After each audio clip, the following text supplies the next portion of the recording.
Maandamano makubwa yanayoendelea nchini Iran yamechukua sura mpya baada ya serikali kukata huduma za mtandao wa internet na mawasiliano ya simu katika maeneo mengi ya nchi. Hatua hiyo imekuja wakati maelfu ya wananchi wakilalamikia hali mbaya ya uchumi, gharama kubwa za maisha na ukosefu wa uhuru. Kufuatia kuzima kwa mtandao huo, Reza Pahlavi, mwana wa mfalme wa mwisho wa Iran na kiongozi wa upinzani aliye uhamishoni, ametoa tamko kali akilaani hatua ya serikali.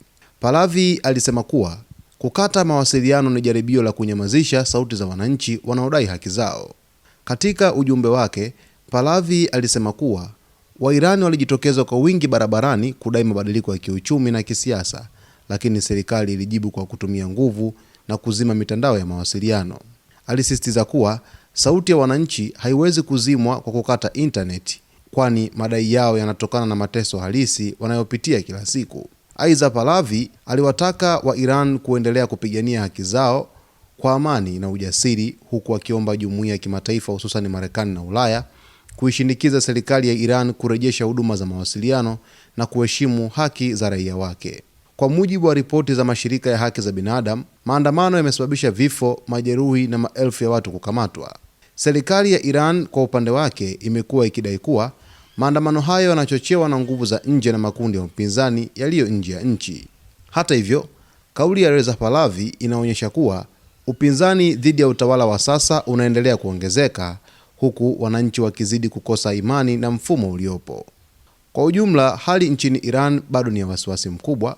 Kukatwa kwa mtandao kumezidisha mvutano kati ya serikali na wananchi, huku viongozi wa upinzani wakisisitiza kuwa sauti ya watu haiwezi kuzimwa kwa nguvu. Dunia inaendelea kufuatilia kwa karibu kinachoendelea, wakati wa Irani wakipigania mustakabali wao.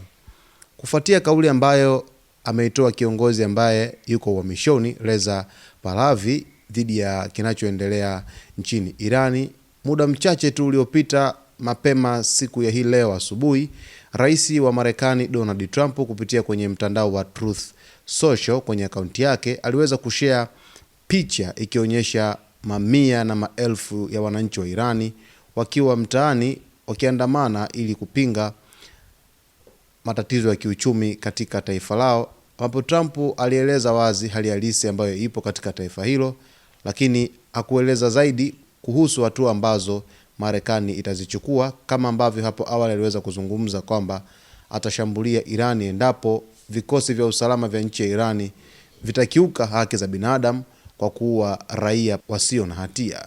Basi kwa taarifa zaidi usiache kusubscribe channel yetu, kulike, kucomment pamoja na kushare.